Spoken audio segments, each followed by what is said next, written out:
Oui, s'il vous plaît. Une petite précision, s'il vous plaît, sur la page 3, où vous avez noté au niveau des frais financiers par habitant. Il n'est pas précisé, vous l'avez annoncé sur le tableau, mais il n'est pas précisé donc sur cette sur ce relevé. Les frais financiers, la dette, c'est pas la même chose. Donc les frais financiers, la dette, vous avez annoncé qu'elle était de 185 ou 486 euros par habitant. 14 euros par habitant. L'année dernière, vous marquiez que la commune n'avait pas réalisé d'emprunt au titre de 2011. Les frais financiers restent à un niveau négatif au titre au 1er janvier 2012. Le capital restendu est de 153 euros 586 pour un montant par habitant de 16,60 euros. En comparaison, il était de 988 euros au niveau national en 2009. Ce couplet, j'aurais bien aimé qu'il figure sur votre analyse. Parce qu'au même moment, on s'aperçoit qu'en 2012, vous avez fait un emprunt de 2 millions d'euros sur le compte de l'assainissement. Oui, mais ça c'est le budget principal. Mais si ce n'est pas la communauté qui le paye, c'est qui? Il faut bien qu'il figure dans l'endettement quelque part. C'est des tranches que vous ne l'avez pas mis, ça reste néanmoins un budget communal, l'assainissement. Donc c'est étrange qu'ils ne paraissent pas à ce niveau-là. À quel niveau vous allez le mettre sinon? Monsieur, je crois que vous avez pas compris.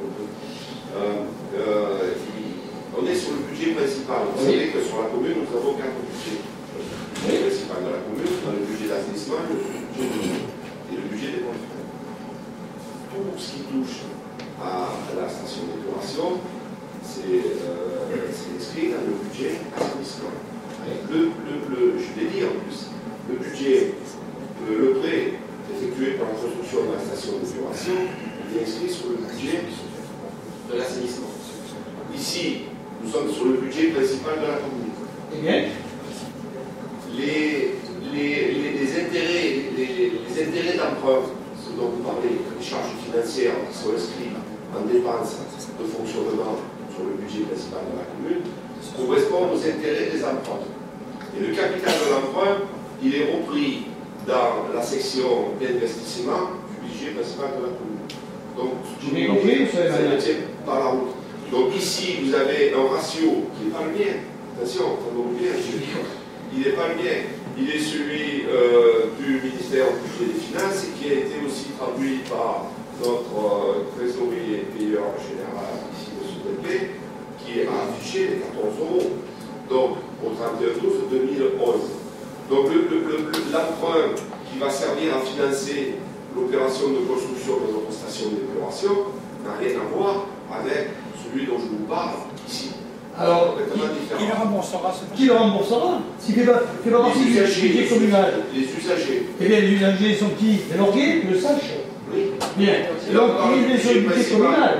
Vous notez sur ce budget que vous allez fait un emprunt en 2012, que la commune a réalisé fin 2012 un premier emprunt de 2 millions auprès du crédit foncier et réalisera un deuxième et une deuxième dernière tranche de prêt en avril 2013 auprès de la Caisse des dépôts pour le montant de 2,5 millions, soit 3,5 millions d'euros qui vont être empruntés par qui? Par le budget d'assainissement qui est payé par qui? Par les usagers. Donc, il doit figurer quelque part dans l'endettement. On n'y arrivera pas, monsieur Tito. Non, je pense que votre situation n'est pas très claire. Moi, j'aurais aimé lire, comme l'année dernière, sur les frais financiers, la commune n'ayant pas réalisé d'emprunt au titre de 2011, les frais financiers restent à un niveau anecdotique. Au 1er janvier 2012, le capital restendu est de 153,586 euros, soit un montant par habitant de 16,60 euros. Ce sont les frais, j'ai bien compris, les 16,60 euros sont les frais sur l'emprunt. En comparaison, il était donc de 988 euros. Cette fois-ci, vous semblez masquer le remboursement de cet emprunt et la dette au loyer. Il doit apparaître, je suis désolé, pour 2012, je comprends qu'en avril, vous fassiez encore 1,5 million d'emprunt, mais il doit apparaître quelque part Ces 2 millions d'emprunts, Où? ils doivent apparaître dans votre débat d'orientation budgétaire, monsieur Almania. Non, ils ne figurent pas. Je vous l'ai dit, la station d'épuration. Vous avez dit que c'était le budget d'assainissement. Il doit figurer dans le budget Mais vous communal. devriez le savoir, ça fait 3 mandats que vous menez, vous ne savez pas encore que l'assainissement est un budget particulier. C'est pas très clair. Donc, je l'ai très bien dit, il y aura un emprunt de 3,5 millions d'euros qui va servir à financer notre station d'épuration. C'est le budget à part. Et il est Le calculé. budget assainissement. Là, ici, on parle du budget principal. Et qui c'est qui le rembourse ce budget? Les usagers. Donc, et les usagers sont les lorgués, et ce budget est le budget des lorgués. Non, ceux qui utiliseront la station d'épuration.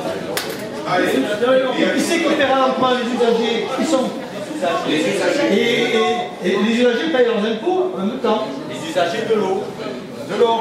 Les usagers qui sont connectés à la station d'épuration. De l'eau. Non, monsieur Michel, c'est une erreur que vous dites. Eh non. Ces 2 millions, ils sont masqués dans ce budget. Faut pas masquer, puisque je Ils sont masqués. On en reparlera. C'est pas un budget, c'est pas un budget, ça, c'est pas d'orientation budgétaire. Le budget, il va venir ici, ils reprennent cette assemblée, à la fin du mois de mars. Donc, je vous le présenterai. Il n'y a pas de budget, il y a un débat d'orientation budgétaire. On prend note des hérésies que vous avez dites. Maintenant, on continue. Allez. Y a-t-il d'autres interventions? Si on a une date pour le début des travaux de la collégiale, bon, vous nous avez dit que le Real Calamar avait commencé début mars. Est-ce qu'on a une date pour le Gué des Pailles et la vidéosurveillance? Est-ce que vous avez déjà des délais? Les entreprises vous ont déjà donné des délais? Ou c'est pas quoi? Vous le savez très bien puisque vous participez aux commissions d'appel d'offres. Donc je vous rappelle que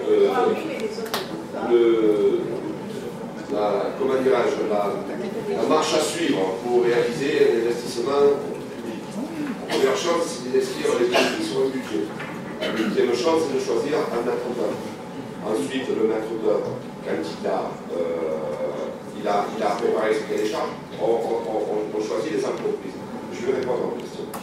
Pour la collégiale Saint-Martin, aujourd'hui, on a choisi un maître d'œuvre. Il est aujourd'hui en train de préparer le cahier des charges et nous allons lancer la procédure d'appel à candidature pour les entreprises spécialisées qui vont intervenir sur la collégiale. Pour vous donner une approximation, je prends une date précise, compte tenu que dans les marchés, quelquefois, ils peuvent être un peu plus, beaucoup plus de temps, beaucoup plus de précision pour mener à bien le projet. Il devrait commencer, si tout va bien, il devrait commencer au printemps au mois de mai, je le prends. Pour la vidéoprotection, comme vous le savez, puisque vous avez participé, nous avons ouvert l'EPI concernant le choix de l'entreprise. Aujourd'hui, le marché a été donné sans suite parce qu'il ne convenait pas à la remise des offres. Et nous le relançons. Nous l'avons relancé, il est sur la plateforme et on va ouvrir d'ici quelques jours le défi pour pouvoir désigner l'entreprise. Pour le quai des Pailles, le maître d'œuvre est intervenu. On a fait le choix d'un projet sur lequel travaille donc, le maître d'œuvre, préparer le cahier des charges et choisir les entreprises. Donc normalement, comme pour la collégiale, au mois de mai ou au mois de juin, les travaux devraient intervenir, en tout cas à la belle saison pour qu'on puisse effectuer les travaux. Voilà, j'espère avoir répondu à vos questions. Absolument, je vous en remercie. Ça c'est quand même un moment qu'on en contexte. Et c'est vrai que c'est pas facile, hein, le détail, comme le boulevard Real Calamar, ça nous a demandé 2 ans, ce sont des dossiers difficiles à mener. D'abord parce qu'il faut réunir les fonds, et puis ensuite il faut réunir aussi tous les partenaires pour mener à bien ces projets. Donc aujourd'hui l'entreprise est désignée, donc le chantier a eu lieu, et là on est sûr que ça va commencer. Bon, j'espère que ça va aussi bien se passer pour les autres, ça s'est pas passé pour la vidéoprotection, et là on devrait pouvoir mener à bien ce projet. Y a-t-il vraiment des axes de débat, donc chacun est libre puisque vous parliez du Gué des Pailles, Mon regret, c'est que donc, depuis 2010, 3 ans de réflexion, d'études, surtout 2 ans perdus, 2 ans perdus, et je pense que les orgues doivent être informés de la procédure dont vous avez fait usage au début, juste après les incidents du 15 juin, lorsque le Québec a été importé, les riverains sont venus vous trouver, juste à faire des pétitions, notamment d'intervenir et de rétablir la circulation. Et c'était la période des cantonales, et jusqu'au mois de mars, vous avez crié haut et fort à tous que ça ne vous appartenait pas, et que c'était, donc on est en 11, jusqu'au mois de mars, vous avez voté en touche disant que ces travaux appartenaient au Conseil général, qu'il fallait voir avec lui. Vous étiez en pleine campagne, il fallait démolir un peu plus notre conseiller général actuel, et vous avez ouvertement délivré la personne pour, justement, pensant vous faire des voix. Une pétition a eu lieu, ces gens-là ont fait un courrier au Conseil général et puis au service compétent qui leur ont répondu que c'était de votre responsabilité. À ce moment-là, les élections cantonales s'étaient déroulées, et là, vous avez commencé par les écouter. Ce que je regrette néanmoins, c'est que pour réaliser ces travaux, on a perdu 3 ans, et je voudrais faire une petite comparaison avec le rétablissement de la route de Saint-Beauclair qui a eu lieu quelques mois après, donc le passage des eaux qui ont apporté la rive à Saint-Beauclair. Je voudrais lire simplement ce petit article qui est quand même assez significatif. Les inondations du 15 juin dernier, et là c'était le 25 décembre 2010. Les inondations du 15 juin dernier ont profondément changé le paysage autour du pont de Saint-Beauclair, empêchant toute circulation routière. Les travaux nécessaires à la réfection de la route sont soumis au système des appels d'offres de marché public, ce qui prend beaucoup de temps. Pour établir au plus vite la liaison très empruntée entre l'Orgue et Payosque, par le hameau de Saint-Beauclair, les 2 communes ont décidé de faire les travaux d'urgence conjointement en attendant la réfection totale de la route. Un passage temporaire, ainsi de chaque côté du pont, les services techniques municipaux ont déblayé et comblé de façon à rétablir une liaison temporaire aussi bien pour les riverains que pour les usagers ponctuels. Par contre, le passage du pont doit être emprunté avec prudence et à une vitesse réduite. Les travaux définitifs sont prévus pour le premier trimestre 2011. Cela veut dire que 6 mois après, une route qui a beaucoup plus d'utilisateurs, à Saint-Beauclair, beaucoup plus donc, de fréquentation, a été remise en service et personne n'a fait d'histoire. Et là, pour les pailles, eh bien, ça fait 3 ans que ça dure. Ça fait 3 ans, monsieur. Je trouve que vous leur devez des excuses à ces gens-là. Oui. 3 ans, alors que je voudrais reprendre simplement l'expression. Vous n'allez pas nous parler. Alors que je voudrais simplement reprendre. Qui n'ont aucune. D'abord, vous. C'est le débat d'orientation budgétaire. Vous avez donné la parole. Je la prends. Alors que M. Bardel, qui est un riverain du lieu. Si vous avez le permis de construire, on ne serait pas là aujourd'hui. Il ne serait pas dans la situation où il se trouve aujourd'hui. Les permis de construire que vous avez signé avec vous, votre précédente. Allez-y, vomissez, monsieur. Donc les fautifs, si aujourd'hui M. Bardel est dans cette situation, c'est votre faute à vous. Vomissez, ça y est, je continue. Donc, pour reprendre la situation, M. Bardel s'est exprimé, il avait commencé à rétablir la circulation avec sa petite pelle. Il avait commencé durant quelques jours, ça a duré, et il était presque à l'achèvement, et le passage était à nouveau remis en état provisoire. C'est ce que vous avez fait du côté de Saint-Beauclair. Or, au paille, vous êtes venu, vous avez intervenu à la police de l'eau, et vous avez arrêté ce pauvre homme. Et donc, depuis 3 ans, il faut le crocher. Si un jour il y a un accident, s'il y a un cas d'urgence au niveau des riverains des pailles, eh bien, de par votre négligence, eh bien, les services d'urgence sont ralentis pour le moment. Alors, vous avez terminé, vous permettez que je vous réponde? Ben, évidemment. Alors, je vais vous répondre. Écoutez, je ne voudrais pas non plus vous provoquer, mais vous faites toujours allusion à la rumeur, au PC général, au cantonal, etc. Non, c'est pas moi, monsieur Almania. C'est vous et votre canard. C'est vous et votre canard. Vous et votre C'est vous et votre blog anonyme et votre site de l'ordre maintenant. On Voilà. connaît la chanson, c'est bien. Voilà. Il faut reconnaître que le procureur, il faut accepter la réalité des choses, que monsieur le procureur de la République vous a mis au grand jour, alors que vous étiez masqué derrière un blog anonyme qui s'appelle le Canard Lorguier. Et donc, tous les membres de l'opposition et certains de vos adjoints ou ex-adjoints sont complètement mis à sac, honteusement. Bon, on n'est pas là pour faire le débat public. Moi, je vais vous répondre. C'est pas important. Il y a une chose qui est importante ici. C'est le mandat que m'a confié Delorgé. Et je compte le mener à terme et de la meilleure des façons. Aujourd'hui, on parle tout le temps du Gué des Pailles. Je vais vous répondre sur le Gué des Pailles. Le Gué des Pailles, comme vous le savez, c'est un gué qui traverse une rivière. La rivière, on est soumis à une certaine réglementation, et notamment la police de l'eau. Comme à Saint-Clair. Oui, Saint-Clair, le gué n'a pas été emporté, on n'a fait aucun travaux. Vous me laissez parler, Voilà. Vous faites le parallèle avec Saint-Clair. Saint-Clair, on n'a pas mis 1 euro dans ces travaux. Le Conseil général l'a pris en totalité avec l'agence de l'eau pour pouvoir repasser sur ce gué. Donc la commune n'a rien mis dans le passage du Donc ça a été fait rapidement. Voilà. Pour le Gué des Pailles, qui était la compétence communale, l'agence de l'eau ne nous a pas donné les autorisations nécessaires tant que le projet du maître d'œuvre ne lui avait pas été présenté. Aujourd'hui, le riverain dont vous vantez les mérites, c'est très bien, mais il est dans une situation judiciaire délicate avec l'agence de l'eau, puisqu'il a entrepris des travaux sans autorisation, il a monté un mur. Et aujourd'hui, il est dans une, j'espère que ce n'est pas grâce à vous, il est dans une position très délicate. Si c'est vous qui l'avez ainsi conseillé, vous l'avez conseillé de la plus mauvaise façon. Alors, moi je suis respectueux de la réglementation et de ma hiérarchie, notamment le sous-préfet, avec qui on a mené ce projet.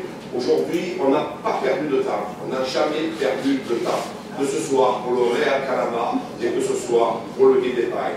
Et je vous invite à aller dans les autres communes qui ont été touchées par les inondations, eux aussi, les maires de ces communes, aujourd'hui, les projets démarrent maintenant. On est dans le même timing, exactement le même timing. Donc, il n'y a aucune négligence. Et pour quelle raison j'aurais été négligent pour ne pas faire le Gué des Pailles? Est-ce que vous pouvez me l'expliquer? La raison qui m'aurait permis de ne pas pouvoir faire le Gué des Pailles. Enfin, j'ai des responsabilités ici. L'argent de la commune était mieux placé dans les menhirs, dans les pigeonniers ou dans les fontaines du Ouest. C'est n'importe quoi. Évidemment. C'est n'importe quoi, vous dites.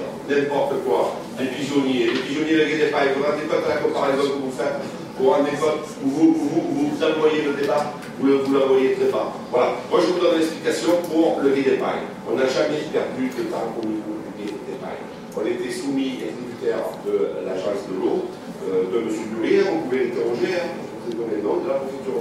On n'a jamais perdu de temps. Voilà. Les financements, nous les avons, et il n'y a aucun souci pour mener à bien le Gué des Pailles.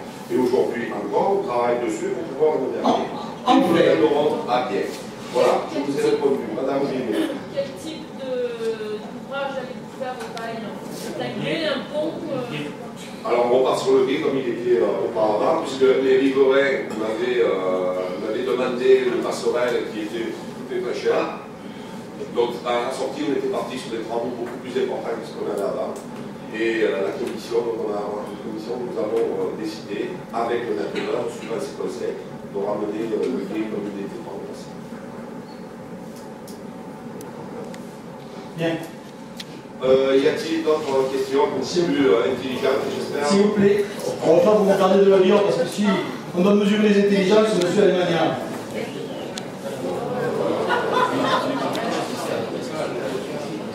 Monsieur le maire, mesdames et messieurs les conseillers, c'est ce soir la 6e fois que nous participons à un débat d'orientation budgétaire comme la loi nous y invite. J'ai relu les documents présentés à cette occasion par M. Alemania, ainsi que les différents budgets proposés. En 2008, il était question de l'installation de la vidéosurveillance, de l'agrandissement de l'espace François Mitterrand pour 80 000 €, de l'extension de la crèche pour 360 000 €, de la création d'un pôle jeunesse, centre de loisirs sans hébergement et d'une maison des jeunes, la construction d'un centre technique municipal. En 2009, il était prévu la désignation d'un jury de concours, la construction d'un groupe scolaire, la création de 10 logements avec accession à la propriété, la signature d'un bail liant la commune et la communauté des franciscains de l'Immaculée sur le site de Sainte-Période, la création d'un foyer logement autonome à la place du foyer existant et la création d'un pôle gérontologique, l'acquisition de la propriété des pères assomptionnistes, l'agrandissement de la cantine de l'école Marius Trucy, le projet de réalisation d'une cantine nouvelle, toujours à Trucy. En 2010, le maire prévoyait l'aménagement du quartier de l'Étang pour 360 000 €. De nouveau, l'acquisition de la propriété des pères assomptionnistes pour 3 400 000 €. La rénovation de la toiture et des façades de la chapelle Benva. La recherche de nouvelles ressources en eau. La troisième modification du poste pour la construction d'un hôtel. En 2011, celui qui dirige la commune inscrivait une maîtrise d'œuvre à l'école Émile Zola pour 100 000 €. Une rallonge de 740 000 pour le quartier de l'Étang, soit un total de 1,1 million. Des travaux sur le bâtiment de Saint-Fériol pour 50 000 €. Des travaux d'office sur les désordres de la rue des Quatre Coins. Un nouveau forage pour 300 000 €. Une mission de maîtrise d'œuvre pour des réaménagements à l'école André Desgrèves. De nouveau, l'acquisition de la propriété des pères assomptionnistes pour 3 400 000 €. La rénovation du boulevard du Réal Calamar pour 2 516 000 €. La quatrième modification du poste. La quatrième modification du poste à la suite du ridicule épisode de la carrière des Brunettes. En 2012, il était projeté la mise en sécurité de la collégiale, la réhabilitation de la porte Trébarry. De nouveau, la rénovation du boulevard Calamar endommagé en 2010. L'aménagement du Gué des Pailles détruit en 2010. L'étanchéité de la toiture de l'école Émile Zola, promise depuis 4 ans. De nouveau, les travaux sur le désordre de la collégiale. Les travaux d'étanchéité sur la toiture de l'espace François Mitterrand. De nouveau et toujours, les mêmes travaux à la chapelle de Benva. Des travaux à fond couverte, fond basse. Des travaux à la porte Trébarry pour 165 000 €. Mesdames et messieurs, j'ai omis volontairement certaines inscriptions budgétaires ou certains projets envisagés dans les docs pour ne retenir que l'essentiel. Mais à la lecture de ces quelques réflexions, on peut se rendre compte que monsieur le maire de Lorgues est peut-être le roi de la communication, la com, comme on dit aujourd'hui, mais il est plus certainement encore l'empereur des actes manqués. Seuls 2 projets cités ci-dessus ont été réalisés. Les 2 modifications mineures du poste sans aucun résultat concret pour la 3e modification. Aucun des programmes n'a été réalisé ce jour. Aucun. Or, certains pouvaient être des actes structurants pour notre commune.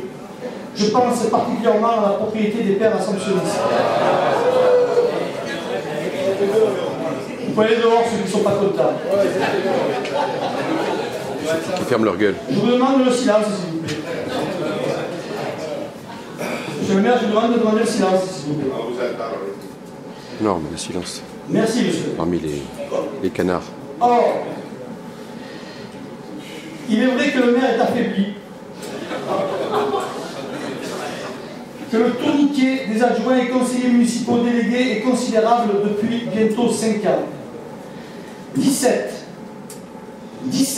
ont successivement exercé ces fonctions.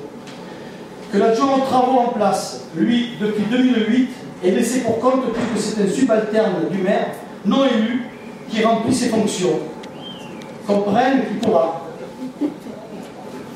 Cependant, on reste convaincu que certains projets comme le Real Calamar,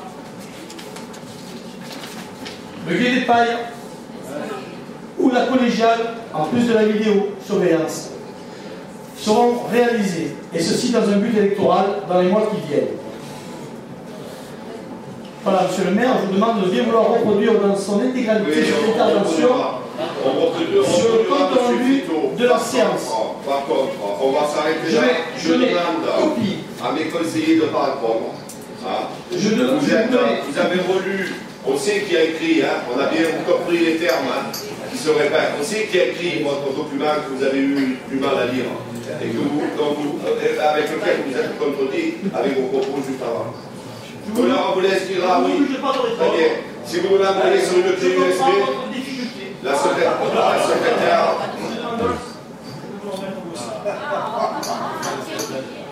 La secrétaire, si vous pouvez l'envoyer sur une clé USB, ce serait très bien. La secrétaire, elle sera contente.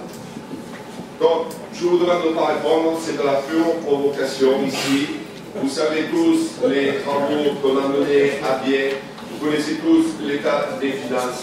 Nous avons subi à 17 mois d'intervalle 2 catastrophes naturelles. La difficulté s'est rajoutée et je crois qu'on peut tous être fiers de ce qu'on avait mené. De la maison des terres, on n'en reparle pas. Nous avons été tous convaincus que c'était une très mauvaise affaire pour la commune. Un gouffre financier dans lequel je vous ai demandé de ne pas s'engager. Et c'est vous aussi qui êtes venu me le dire. Donc on n'en reparle plus de la maison des terres. On n'en reparle plus. On ne répondra pas à vos provocations sur les allusions que vous avez faites à propos de mes adjoints, etc., etc. Donc on ne répond pas. On le mentionnera dans votre procès verbal. De toute façon, vous ne savez faire rien d'autre que de provoquer. Aujourd'hui, on aura démontré au Lorguet que nous avons sorti la commune de l'état végétatif où elle se trouvait. Et je vous promets que si nous n'avions pas eu les 2 catastrophes naturelles, nous aurions beaucoup plus. Aujourd'hui, si vous aviez réalisé en temps voulu pendant 25 ans, tous les 10 ans, des opérations importantes sur notre patrimoine, notamment la collégiale, aujourd'hui on n'aurait pas eu 3 millions d'euros en sortie. Voilà. Donc, peu importe ce que vous dites, pour moi, ça n'a aucune espèce d'importance. Nous, on est fiers du travail qu'on a réalisé et on va le terminer ce mandat. Jusqu'au bout, on va le mener. Et le bilan, on le présentera au Lorguet. Pour ça, vous n'ayez aucune inquiétude.